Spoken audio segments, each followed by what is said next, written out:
Welcome to Sasi media. So இந்த வீடியோவில் voting தான் பார்க்க போகிறோம். ஆனால் ஓட்டிங்க்கு முன்னாடி இந்த வாரம் டபுள் எவிக்ஷன் இருக்குது அப்படிங்கிற மாதிரி செய்திகள் நிறைய வந்துக்கிட்டு இருக்கு. ஸோ நம்ம விசாரித்ததில் நிறைய உண்மைகள் இருக்குது. ஸோ அதை பற்றி பேச போகிறோம்.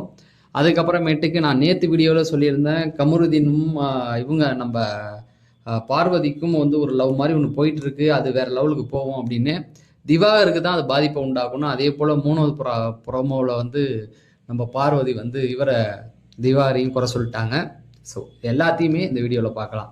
ஸோ நீ காலையிலேருந்து வீட்டுக்குள்ளே என்னென்ன நடந்துகிட்டு இருக்கு அப்படின்னு பார்த்தீங்கன்னா, பெஸ்ட்டு ஒஸ்ட்டு, ஜெயிலுக்கு யார் போகிறது, இந்த மாதிரியான விஷயங்கள் தான் போயிட்டு இருக்குது. மெயினாக பார்த்தீங்க அப்படின்னா எல்லாருக்குமே தெரியும், ஆதிரை ப்ளஸ் அரோரா இவங்க ரெண்டு பேருமே வந்து ஒஸ்ட்டு அதில் கொண்டு வந்துட்டாங்க. ஆதிரையை பொறுத்த வரைக்கும் அவங்க வீட்டுக்குள்ளே எதுவுமே பண்ணலை. அதாவது லக்ஸரி வீட்டுக்குள்ளே இருந்தாலும் அந்த வீட்டுக்கு எதிராக தான் அவங்க இருந்தாங்க அப்படிங்கிறது எல்லாருக்குமே தெரிஞ்ச விஷயம். அதனால அவங்க அடிப்பட்டது உண்மைதான். அரோரா அவங்க எதுக்கு இருக்காங்க, அவங்களுக்கு ஒரே ஒரு பர்பஸ்க்காக மட்டும்தான் பிக் பாஸ் வீட்டில் இருக்காங்க. ஸோ அவங்க தான் இந்த வாரம் போகிறதா சொல்லிட்டு இருக்காங்க. ஸோ அதனால அவங்க ரெண்டு பேரையுமே வந்து வீட்டில் உள்ளவங்க கரெக்டாக செலக்ட் பண்ணி அடிச்சிருக்காங்க. அதில் எல்லாமே வந்து கரெக்டு தான். இந்த பக்கம் பார்த்தீங்க அப்படின்னா பெஸ்ட்டில் கனியை கொண்டு வந்துட்டாங்க, சபரியை கொண்டு வந்துட்டாங்க. அப்புறம் கரெக்டாக இன்னொரு ஓட்டிங்கில் பார்த்தீங்கன்னா விக்ரம் இருக்கார். சபரி என்ன சொல்கிறார் அப்படின்னா, இல்லை இவர் வேண்டாம், நான் நிறைய விஷயம் பண்ணிட்டேன், அதனால் விக்ரம் இருக்கட்டும் அப்படிங்கிற மாதிரி சொல்லிட்டாங்க. ஸோ இந்த விஷயங்கள் எல்லாமே இப்போ போயிட்டு இருக்குது. ஆல்மோஸ்ட் ஒருத்தர் தான் வரணும். அது சபரியா இல்லை விக்ரமான்னு தெரியல. அது ஓட்டிங் படி தான் போயிட்டு இருக்கு. அதுக்கப்புறம் கமருதீன் அவர்கள் வந்து ஆல்ரெடி பெஸ்ட்டில் இருக்கார் இல்லையா, டாஸ்க் வின் பண்ணி. இப்போ இவங்க 3 பேர் தான் கேப்டன்சியில் இருக்க போகிறாங்க. ஸோ இது ஒரு விஷயம் முடிஞ்சிருச்சு. இது என்னன்னு பார்த்தீங்க அப்படின்னா, சோஷியல் மீடியாவில் ஒரு பெரிய பிரச்சனை போயிட்டு இருக்குது. தந்தி டிவியில் போட்டு கிளின்னு கிழிச்சிக்கிட்டு இருக்காங்க, பிக் பாஸை நிறுத்து அப்படின்னு சொல்லி. எல்லை மீறிய ஆபாசம் படுக்கை காட்சிகள் வந்து உள்ளே இருக்குது அப்படிங்கிற மாதிரி சொல்லிட்டாங்க. அது இப்போ லைவ் போயிட்டு இருக்கு. இந்த டைமில் வந்து போட்டு வெளுத்து வாங்குறாங்க சோஷியல் மீடியாவில். எங்கே போனாலும் நிறுத்துப்பா, ஓவராக இருக்குது, இந்த வாட்டி ஓவராக இருக்குது. அதுவும் சீசன் தொடங்கின உடனே வந்து இவ்வளோ விஷயங்கள் வந்து போயிட்டு இருக்குது அப்படிங்கிற மாதிரி சொல்லிட்டு இருக்காங்க. தொடங்கின உடனே இவ்வளோ நெகட்டிவிட்டியா அப்படிங்கிற மாதிரி பேசிக்கிட்டு இருக்கு. ஏற்கனவே ஒருத்தர் சட்டசபையில் மனு கொடுத்துருக்காரு, நிறுத்த சொல்லி போராட்டம் பண்ண போறோன்னு, அது ஒன்று போயிட்டு இருக்கு. இப்போ இவனுங்க வந்து ஒரு நியூஸ் வந்து போட்டுக்கிட்டு இருக்காங்க. அதனால இந்த வாரம் விஜய் சேதுபதி இது சம்மந்தமாக ஏதோ ஒரு ஸ்டெப் எடுப்பாரு அப்படிங்கிறது தான். சரி, இது ஒன்று முடிஞ்சிருச்சா? அடுத்தது ஓட்டிங் கொடுத்துட்றேன். முதல் இடத்துல இருக்கிறது திவாகர் 23.4% 1,58,711 ஓட்டுகள் வாங்கி ஃபர்ஸ்ட் இடத்துல அசைக்க முடியாமல் இருக்காரு. ரெண்டாவது இடத்துல சபரி 19.23% வாங்கி 1,30,433 ஓட்டுகள் வாங்கியிருக்காரு. சபரி ஒருவேளை அடுத்த வாரம் கேப்டன் ஆனார்னா அவர் இண்டிவிஜுவாலிட்டி கொஞ்சம் வெளியில் வரலாம். ரெண்டு வீட்டையும் சரியாக பார்க்குறாரா, அவருடைய கடமைகளை சரியாக பண்ணுறாரா, அவருக்கு தேவையில்லாத அந்த ஃப்ரெண்ட்ஷிப்லேருந்து வராரா அப்படிங்கிறத பார்க்கலாம். ஆனால் இப்போ பொறுத்த வரைக்கும் அவருக்குமே ஒரு 20,000 ஓட்டுகள் டிஃப்ரெண்ட் தான் இருக்குது. இது அஃபிஷியல். அஃபிஷியலில் வந்து அவர் தான் முன்னாடி இருக்காரு அப்படிங்கிற மாதிரி செய்திகள் வருது. ஒருவேளை சபரி முன்னாடி இருந்தாலும் இந்த கேமுக்கு வந்து நல்லது தான். ஏன்னா சபரி வந்து கொஞ்சம் டஃப் கொடுப்பாரு. அந்த கேரக்டர் வைஸாக பார்த்தீங்கன்னா ஓரளவுக்கு எல்லாருமே சொல்கிறாங்க அவர் நடிக்கிறாருன்னு. அவருடைய இயல்பான கேரக்டர் அதுவாகவே இருந்தால் நமக்கு தெரியுமா, இதுக்கு முன்னாடி சபரிட்ட போய் பழகிருக்கோமா யாராவது, அவர் நடிக்கிறான்னு சொல்கிறோம் இல்லையா. இப்போ வாட்டர்மெலனுடைய கேரக்டர் இதுதான், எதையுமே புரிஞ்சிக்காம பேசுகிறாரு, அதை ஏற்றுக்கிறோம் இல்லையா. அதே போல தான் ஒருவேளை சபரி வந்து முதல்ல வரத்துக்கு வாய்ப்புகள் இருக்குது. ஏன்னா அவர் நடந்துக்கிற விதத்தை வச்சு தான். ஒருவேளை இப்போ தனிச்சு அவர் ஒரு கேம் விளாட ஆரம்பிச்சிட்டாரு அப்படின்னா கண்டிப்பாக அவர் முன்னாடி வருவார். அதெல்லாம் இன்னும் நாட்கள் இருக்குது. போக போக இந்த பிக் பாஸ் வீடு வந்து கட்டி எல்லாத்துக்குமே ஒரு இடம் கொடுக்கும். அடுத்தது பார்த்தீங்கன்னா விஜய் பார்வதி 10.79, ஓட்டுகளுடைய எண்ணிக்கை 73,148. இவங்க இந்த வாரம் தொடக்கத்தில் நல்ல கேம் விளாண்டாங்க. அப்படியே சறுக்கி இப்போ என்ன ஆயிடுச்சு அப்படின்னு பார்த்தீங்கன்னா, குறை சொல்றது மூணாவது புறமும் விஜய் பார்வதிக்காகவே வச்சுட்டாங்க. இப்போ யாராவது பிடிச்சி குறை சொல்லிக்கிட்டு என்னம்மா எல்லாரையும் குறை சொல்லிக்கிட்டு உட்காந்துருக்கு அப்படின்ற மாதிரி ஆயிடுச்சு. நான் நேற்றே சொன்னேன், கமருதீன் அவங்களுக்கு வந்ததுக்கு அப்புறமேட்டுக்கு வாட்டர்மெலனுக்கும் அவங்களுக்கும் ஆகாதுன்ற மாதிரி இன்னைக்கு அவங்க காமிப்பாங்கன்னு நான் எதிர்பார்க்கல. திவாகரை போட்டு அவர் வந்து டபுள் ஸ்டாண்ட் எடுக்கிறாரு, இங்கேயும் பேசிக்கிறாரு அங்கேயும் பேசிக்கிறாருன்ட்டாங்க. பின்னா பின்னாடி சுற்றி அவர் இது வரைக்கும் வாங்கின கேஸ் எல்லாம் உனக்காக தான், உனக்கு சண்டை போட்டு தான் அவர் கேஸ் வாங்கினாரு.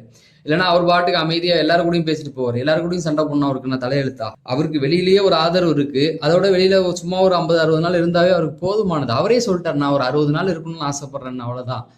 ஆனால் உன் கூட இருந்தாருன்னா இருந்த பெரும் போயிரும் அப்படிங்கிற மாதிரி தான் நீ பண்ணிட்டு இருக்க. எதுவும் கலையரசன் கலையரசன் போன வாரம் அவர் வந்து மண்டேவே இவரை நாமினேட் பண்ணது அவர் தானே, திவாகரை நாமினேட் பண்ணதே அவர் தான். ஸோ இவங்களுக்கு செட் ஆகிடுச்சு. அடுத்தது கமருதீன் பார்த்தீங்கன்னா 9.1 61,076 இது ஓட்டுகள் வந்து நல்லா தான் இருக்குது. பட் இன்னைக்கு ரம்யா கூட ஒரு ஃபைட்டு, அது வந்து சும்மா தேவையில்லாத ஒரு கான்வர்சேஷன் அது. அதாவது 2 பேருமே என்ன சொல்லுவோம், ஒன்றை எனக்கு வெளியிலேயே தெரியவில்லை, இப்போ தெரிஞ்சு என்னடா ஆக போகுது, எதுக்காகடா சண்டை போடுறீங்க, ஒரு உப்பு சப்பு இல்லாத விஷயத்துக்கெல்லாம் சண்டை போட்டு உட்காந்துருப்பீங்க, அதை ஒரு ப்ரோமோன்னு வேற எடுத்து போடுறாங்க மக்களே. அந்த ப்ரோமோலாம் இப்போ தேவையா? சரி, அவர் இப்போ முன்னாடி அடுத்தது ரம்யா பார்த்தீங்கன்னா 9.95 53,915 ஓட்டுகள் வாங்கியிருக்காங்க. ஸோ எதுக்கு சொல்கிறேன்னா, இவங்களெல்லாம் இப்போ ஒன்றும் ஆக போகிறது இல்லை, இவங்கெல்லாம் வீட்டுக்குள்ளே தான் இருக்க போகிறாங்க. என்ன அடுத்த வாரம் இவங்க எந்த வீட்டுக்குள்ளே இருப்பாங்க? ஏன்னா 5 பேர் நாமினேஷன் இல்லையா, 7 பேரில் 5 பேரில் இப்போ எல்லாமே வந்துட்டா 2 பேர் தானே சேஃபாக இருக்கணும். பார்வதி வந்து ஆல்ரெடி இடம் புக் பண்ணிட்டாங்க. பார்வதியும் வாட்டர் மில்லனும் நம்ம நாமினேஷன் வரக்கூடாது, ஏன்னா 2 வாரமும் வந்துட்டாங்க இல்லையா. அதனால போகிறவன் எல்லாம் நாமினேஷனில் வீட்டில் இருக்க எல்லாரையுமே அடித்து நாமினேஷனில் கொண்டு வரதுனால அதுங்கெல்லாம் இந்த வீட்டுக்கு தப்பிச்சு வரதுக்கு ட்ரை பண்ணுங்க. இப்போ புதுசாக யார் வர போகிறாங்க அப்படிங்கிறது அது நீங்கள் வேணால் பாருங்கள். மண்டே அந்த டைமில் ஒரு பெரிய குழப்பம் வரும், அந்த வீட்டுக்கு யார் போகிறது, ஏன்னா இந்த வீட்டிலேருந்து யார் போகிறதுக்கும் யாருக்கும் விருப்பம் இல்லை அப்படிங்கிற மாதிரி தான் இருக்குது. அடுத்ததுன்னு பார்த்தீங்கன்னா அப்சரா. ஸோ அப்சராவை பொறுத்த வரைக்கும் 7.6% 51,552 ஓட்டுகள் வாங்கி ஒரு நல்ல பொசிஷனில் தான் இருக்காங்க. பட் நான் கேள்விப்பட்ட வரைக்கும் அப்சரா வந்து ரொம்ப டேஞ்சர் கண்டிஷனில் இருக்காங்க அப்படிங்கிற மாதிரி. ஸோ அதை கடைசியில் சொல்கிறேன் எதுக்கு அப்படின்னு. பட் இவங்க எந்த கண்டென்ட்டுமே கொடுக்கல, அமைதியாக இருக்காங்க. அப்படின்னும் பொழுது வீட்டுக்குள்ளே இருக்கிற எல்லார் வழியாகவும் ஏதோ ஒரு வழியில் கண்டென்ட் வருது, ரொம்ப கம்மியாக வரதில்ல. கடைசி இடத்துல இவங்க இருக்காங்க. அடுத்து பார்த்தீங்கன்னா கலையரசன் இருக்காரு. அதுக்கு அடுத்து பார்த்தீங்க அப்படின்னா கெமி இருப்பாங்க. கெமி வந்து இந்த டாஸ்க் இதுன்னு வந்தால் மட்டும் ஃபைட்டுக்கு வராங்களே தவிர மற்ற இடத்துலலாம் வரதில்லை. ஸோ அதனால் அடுத்த இடத்துல பார்த்தீங்கன்னா எஃப்ஜே 7.41% 50,260 ஓட்டுகள். இவன் என்னன்னு தெரியல, காலையில் பார்த்தா கடைசி இடத்துல இருக்கான், நேற்று பார்த்தா கடைசிக்கு முன்னாடி இடத்துல இருந்தான்.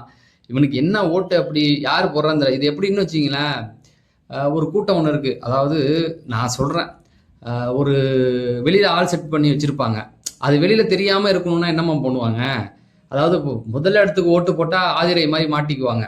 ஆதிரை வந்து எதுவுமே பண்ணல, நாள் போட்ட குமிச்சாங்கல்ல, அது வந்து ஃபர்ஸ்ட் நாளே ஆர்வ கலரில் மாட்டுறது, ஹையஸ்ட் ஓட்டை போட்டு காமிச்சு நம்ம சௌந்தர்யா இருக்காங்கல்ல, அவங்க ஆதிரை மாதிரி மாட்டிக்குவாங்க. ஆனால் மாட்டிக்காத ஒரு குரூப் இருக்குது. எப்படின்னா, அவங்க நாமினேஷனில் வரும்பொழுது கம்மியாக இருந்தாங்கன்னா, எப்படின்னா அவங்கள ஒரு 10 வாரம் வரைக்கும் வீட்டுக்குள்ளே வச்சுருக்கணும். கம்மியாக இருக்கும்போது அவங்களுக்கு ஓட்டை தூக்கி போட்டு விட்டு மேலே ஏற்றி விடுவாங்க. புரியுதுங்களா? இப்போ கடைசி இடத்துல 40,000 ஓட்டு இருக்கா, அதுக்கு முன்னாடி எவ்வளோ இருக்காரு, அவருக்கு இருக்கிறது வந்து ஒரு 45,000 ஓட்டா, அப்போ 50,000 ஓட்டா போடு அப்படின்னு சொல்லி ஒரு 3,000த்துக்கு தூக்கி போடுவாங்க. அவ்வளவுதான். அதுதானே தவிர இப்போ இவர் என்ன பண்ணிட்டாருன்னு வீட்டுக்குள்ளே இப்போ என்ன காமிக்கிறாங்க இவரை பற்றி? எபிசோடில் ஒன்றும் சண்டை போடுறான் அவ்வளோதானே, அதை தானே காமிக்கிறாங்க. அதுக்கு என்ன ஓட்டு மாறி மாறி வரப்போகுது? அதுதான் அந்த மாதிரி குரூப் இதெல்லாம். அடுத்தது பார்த்தீங்கன்னா கெமியை பொறுத்த வரைக்கும் 7.37% 49,967. ஸோ கெமியை எடுக்க மாட்டாங்க, நான் அடித்து சொல்கிறேன். ஏன்னா ரொம்ப பசங்களுக்கு எதிராக ஒரு டாஸ்க் ஆட வச்சு அதை ஒரு கலவரமாக கொண்டு வரணும். அதுக்கு கெமி இருந்தால் அந்த ஒரு 2 வாரம் போகும். அதனால கெமியை எப்படியாவது உள்ளதை பார்ப்பாங்க. அடுத்து அரோரா. ஸோ அவங்க வாங்கியிருக்குது 7.24 49,156 ஓட்டுகள். ஸோ கெமி, எஃப்ஜே, அரோரா இவங்கெல்லாம் ஒரே கேட்டகரியில் இருக்காங்க. அப்போ இவங்க 3 பேரில் ஒருத்தவங்க போகிறாங்க. அதாவது டபுள் எவிக்ஷன் இருக்குது அப்படிங்கிறது தான் இன்றைக்கி வந்து சோஷியல் மீடியாக்கள் ரொம்ப ட்ரெண்டிங்கில் இருக்குது. மக்களுக்கு கொஞ்சம் டைம் போகும், ஏன்னா இந்த கண்டென்ட் வந்து கொஞ்சம் பேசி முடிச்சிடுறேன். என்ன அப்படின்னு பார்த்தீங்கன்னா, கெமியை வந்து எடுக்க மாட்டாங்க, அதை நான் அடித்து சொல்கிறேன். அப்போ எஃப்ஜே, அரோரா இவங்க 2 பேரும் வந்து ஒன்றா அனுப்ப போகிறாங்க. ஏன்னா இந்த வாரம் வந்து ஒயில் கார்டு வர போகிறதா ஒரு செய்தி வந்துகிட்டு இருக்கு, எல்லாம் ரெடியாக இருக்குன்னு சொல்கிறாங்க. ஏன்னா வெளியில் பார்த்தீங்கன்னா சோஷியல் மீடியாக்களில் இந்த ஓவராக நெகட்டிவிட்டி வர்றது இவங்களால தான். ஆதிரை வந்து எஃப்ஜே தேடி வந்து பேசிக்கிட்டு இருக்காங்க, அது ஒன்று. ஆனால் அரோராவை பொறுத்த வரைக்கும் பார்த்தீங்கன்னா 3-4 பேர் இருக்காங்க. ஸோ அதனால் இவங்க 2 பேரையும் அனுப்பிட்டா பிரச்சனைகள் கம்மியாகும் அப்படின்னு வந்து விஜய் டிவி ஒரு முடிவு எடுக்கும்னு நீங்கள் நினச்சிங்கன்னா நீங்கள் தான் முட்டாளாக இருப்பீங்க. ஏன்னா அந்த மாதிரியான எந்த ஒரு விஷயத்தையும் அவங்க பண்ண மாட்டாங்க. அவங்களுக்கு தேவை ஷோவை சூப்பராக கொண்டு போகணும், கான்ட்ரவர்சி ஆகணும், டிஆர்பி எகிரணும், அதுக்கு தான் அவங்க இன்வெஸ்ட் பண்ணியிருக்காங்க. நம்மளாம் இந்த மாதிரி பேசணுங்கிறதுக்காக தான் அவங்க அதெல்லாம் பண்ண வைக்கிறாங்க, அவங்களுக்கு தெரியாதா? அதனால் அவங்க 2 பேரையுமே அனுப்ப மாட்டாங்க. எஃப்ஜே வந்து சின்ன பையன், இவனை வச்சு நிறைய கண்டென்ட் எடுக்கலாம், உணர்ச்சியை சொட்டு பேசுகிறாரு, பயங்கரமாக சண்டை போடுறான் அப்படிங்கிறதுனால அவனை வச்சு சண்டை போட வைப்பாங்க. எவ்வளோ நாளைக்குன்னா 90 நாள் வரைக்கும் அவனை காப்பாற்றி விட்டு சண்டை போட வச்சு ஏட்டி பூட்டி பேசுகிறான். அப்பேற்பட்ட ஒருத்தவரை பிக் பாஸ்லேருந்து எப்படிங்க எடுப்பாங்க? வார்த்தையை தாறுமாறாக விடுறவன், கான்ட்ரவர்சி வெளியில் வந்துகிட்டு இருக்கு, அவ்வளோ சீக்கிரம் விட்டுருவாங்களா? அவரை வச்சு ஒரு பெரிய கண்டென்ட் எடுப்பாங்க மக்களே. அதனால் அவ்வளோ சீக்கிரம் எடுக்க மாட்டாங்க. அரோரா வந்து வெளியிலேயே நெகட்டிவிட்டி ஜாஸ்தி, இப்பயும் பெரிய அளவில் போயிட்டு இருக்கு இவங்களை வச்சு தான். நல்லா பாருங்க, கமருதீன், இந்த பக்கம் பார்த்தீங்கன்னா வாட்டர் மில்லன், இப்படி ஒரு 4-5 பேர் கூட ஒரு கம்யூனிகேட் இவங்களை வச்சு ஒரு கண்டென்ட் கொடுத்துக்கிட்டு இருக்காங்க அவங்க. ஓகேங்களா? அது ஒன்று. வெளியில் ஒரு பேர் போயிட்டு இருக்குது. இப்போ என்ன சொல்கிறாங்க, அந்த 7 மணிக்கு மேலே உட்காந்து பேசுகிறாங்களா மிட் நைட் மசாலா, இவங்க தான் பேசிக்கிட்டு இருக்காங்க. இவங்க அந்த பக்கம் எஃப்ஜே. இவங்கள எப்படி எடுப்பாங்க? கண்டென்ட் இவங்க வழியாக வந்துக்கிட்டு இருக்கு, எடுத்து என்ன பண்ண போகிறாங்க? இவங்களும் போயிட்டாங்கன்னா அடுத்த வாரம் யாரும் பேச மாட்டாங்க. நியூஸ் சேனல்லாம் இதை நிறுத்து, இந்த ஷோவை நிறுத்து அப்படின்னு யாரும் பேச போகிறது இல்லை. அப்படி பேசலைனாவே இந்த ஷோ ஆல்ரெடி பெரிய அளவு ஹைப்லாம் இல்லை, ரொம்ப கம்மியாக தான் இருக்குது. அவங்களுக்கு பேச வைக்கணும், அதுக்கு தான் வாய்ப்பு. அப்போனா என்ன அப்படின்னு பார்த்தீங்கன்னா, ஒயில்ட் கார்டு வேற வராங்க. ஒயில்ட் கார்டு வந்ததுக்கப்புறம் ஒரு தாக்கம் வந்து ஒன்று ஏற்படும் இல்லையா, அது ஒன்று இருக்குது. இதை தாண்டி கமருதீனும் கூட இப்போ பார்வதி, ஆனால் அவங்கள பார்வதியை வச்சு ரொம்ப பெரிய கண்டென்ட்லாம் எடுத்துட முடியாது, வேணால் சண்டை போட வைக்கிறதுக்கு அவங்க. ஓகேங்களா?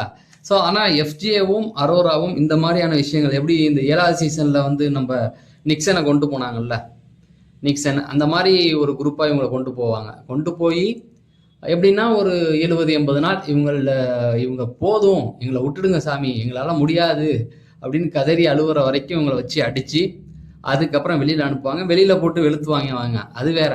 இப்போ போகிற எல்லாருக்கும் தெரியும் இல்லை, நம்ம இதை பண்ணால் வெளியில் என்ன மாதிரியான தாக்கங்கள் வரும் அப்படின்னு தெரிஞ்சு தான் அவங்களும் பண்ணுறாங்க. அதனால அது போயிட்டு தான் இருக்கும். அதனால நம்ம பேசுறது, நம்ம நினைக்கிறதெல்லாம் நடக்காது. அப்போ இந்த வாரம் யார் தான் போவா அப்படின்னு பார்த்தீங்கன்னா, கெமி வந்து கடைசி இடத்துல இருக்காங்க. ஓகேங்களா? இப்போ நான் வரிசையாக உங்களுக்கு சொல்லிட்டு வரேன், நீங்கள் பாருங்கள். திவாகரை தொட முடியாது. திவாகரை வச்சு ஒரு கண்டென்ட் இப்போ தான் போயிட்டு இருக்குது. எதையுமே புரிஞ்சிக்காம பேசுகிறாரு அப்படின்னு சொல்லி அவர்கிட்ட சண்டை போடுவாங்க. ரைட். அடுத்து சபரி டாப்பில் இருக்காரு அப்படிங்கிறது தான் இப்போக்கி பெரிய விஷயம். எல்லா அஃபிஷியல் இதில் அவர் தான் ஃபஸ்ட்டு வராருன்னு, அன்அஃபிஷியலில் திவாகர். இப்போ இவங்க 2 பேர் மேலேயும் கை வைக்க முடியாது. பார்வதி அந்த வீட்டுக்குள்ளே கேம் ஆடணும், ஏதாவது ஒரு பிரச்சனைனா பார்வதிகிட்ட போய் நின்னா அங்கே ஒரு கேம், அன்னைக்கு ஒரு கண்டென்ட் கிடைச்சிரும். பார்வதி கூட யாரையாவது கேம் ஆட விட்டாவே, பார்வதி தோத்துட்டாங்கனாவே யாராவது குறை சொல்லி ஏதாவது சண்டை போட்டு அன்னைக்கு அந்த ஷோவுக்குள்ளே ஏதோ ஒரு விஷயத்த பண்ணி நம்மளை பார்க்க வைப்பாங்க. அது நெகட்டிவாகவே சொல்கிறேன், நான் பாசிட்டிவாக சொல்லலை. அடுத்தது பார்த்தீங்கன்னா கமருதீனும் வந்து இப்போ பெஸ்ட்டில் இருக்கார், அதனால அவரையும் தொட முடியாது. அப்புறம் ரம்யா ஜோ வந்து நீங்கள் நல்லா கவனிச்சிங்கன்னா, சண்டை போடும்போது இறங்கி சண்டை போடுவோம், வார்த்தையை விடுவாங்க. சண்டைன்னு வந்துட்டா எந்த அளவுக்கு இறங்கி வார்த்தை விட முடியுமோ அந்த அளவுக்கு விடுறவங்க. அவங்க மேலே இப்போ கை வைக்க முடியுமா? வெளியில் அவங்களுக்கு நிறைய நெகட்டிவிட்டியும் இருக்கலாம். அதனால அவங்களால கண்டென்ட் வர்றதுக்கு வாய்ப்புகள் இருக்குது. ஏன்னா அவங்க வந்த உடனே சண்டை போட்டவங்க அவங்களெல்லாம். அப்போ அடுத்தது பார்த்தீங்கன்னா எஃப்ஜியை பற்றி சொல்லிட்டேன், கெமியை பற்றி சொல்லிட்டேன். கெமி வந்து பெரிய அளவு தாக்கம் கொடுக்கலனாலும் கெமி வந்து இந்த டாஸ்க்குக்கு அவங்க யூஸ் ஆவாங்க. கண்டிப்பாக அந்த டாஸ்க்கு வர ரொம்ப ஹார்டான டாஸ்க் கொடுக்கும்போது இவங்க ஆப்போசிட்டில் இருக்கும்போது பெரிய டஃப் கொடுப்பாங்க, அதுக்காகவே தான் அவங்கள வைப்பாங்க. அப்போ யார் மேலே கையை வைப்பாங்கன்னா அப்சரா. ஸோ அந்த டிரான்ஸ்ஜெண்டராக இருக்கிறனால அவங்க பெரிய எந்த ஒரு தாக்கத்தையுமே அவங்க கொடுக்கல. இப்போ சிவன் கணேசன் 6வது சீசனில் இருந்தாங்களா, அவங்க வந்து ஒரு பெரிய தாக்கத்தை கொடுத்தாங்க. அவங்களுக்கு போனதுக்கப்புறம் அப்சராவுக்கு கொடுத்துருக்காங்க. அப்சரா வந்து ஓப்பன் அப் ஆகலை, ரொம்ப அமைதியாக இருக்காங்க. அவங்களுக்கு இது ஒத்து வரலையோன்னு தெரியல. இந்த கேமுக்கு வரதுக்கு முன்னாடி அவங்க யோசிச்சிருக்கலாம். ஏன்னா அவங்களால பேச முடியல, நார்மலாக எதுவுமே பண்ண முடியாது, நான் இப்படி தான் இருப்பேன்னா ஒன்றுமே பண்ண முடியாது இல்லையா. சாரி, பிபி டீமுக்கு வந்து அவங்கள வச்சுக்கிட்டு பாதுகாக்கணுன்ற அவசியமே கிடையாது. இந்த ஷோ வந்து அவங்களுக்கு தேவை டிஆர்பி தானே. அதனால யாரை தூக்கணும்னா அவங்கள தான் தூக்குவாங்க. பாக்கி எல்லாருக்கும் ஓட்டு இருக்குது அப்படின்னு சொல்லி காப்பாற்றி விட்டுக்கிட்டு தான் வருவாங்க. அடுத்து தூக்கணும்னா கலையரசனை தூக்குவாங்க. நீங்கள் வேணால் பாருங்களேன், இந்த ஆர்டர் போகும். அதுக்கப்புறமேட்டுக்கு யார் யார் கண்டென்ட் கொடுக்கலையோ அவங்களெல்லாம் அடிச்சுட்டு தான் அதுக்கப்புறமேட்டுக்கு அப்படியே வருவாங்க. அதனால் அரோராவாக இருக்கட்டும், எஃப்ஜேவாக இருக்கட்டும், கெமியாக இருக்கட்டும், இவங்கெல்லாம் லீஸ்ட்டில் இருக்காங்க. இவங்களெல்லாம் ஒன்றும் பண்ண மாட்டாங்க, பத்திரமா சேவ் பண்ணி வச்சுக்கிட்டு அப்சராவை அனுப்புவாங்க. இதுதான் நடக்க போகுது. தொடர்ந்து நம்ம சேனலில் நம்ம அப்டேட் கொடுத்துக்கிட்டு இருக்கோம். ஓட்டிங் காலையில் கொடுக்குறோம், ஈவினிங்கில் இந்த மாதிரி அப்டேட் கொடுத்துக்கிட்டு இருக்கோம். ஸோ நீங்கள் இன்னும் நம்ம சேனலை சப்ஸ்கிரைப் பண்ணலாம், சப்ஸ்கிரைப் பண்ணிட்டு இந்த வீடியோ லைக் பண்ணுங்கன்னு சொல்லி நான் விடைபெறேன். நன்றி, வணக்கம்.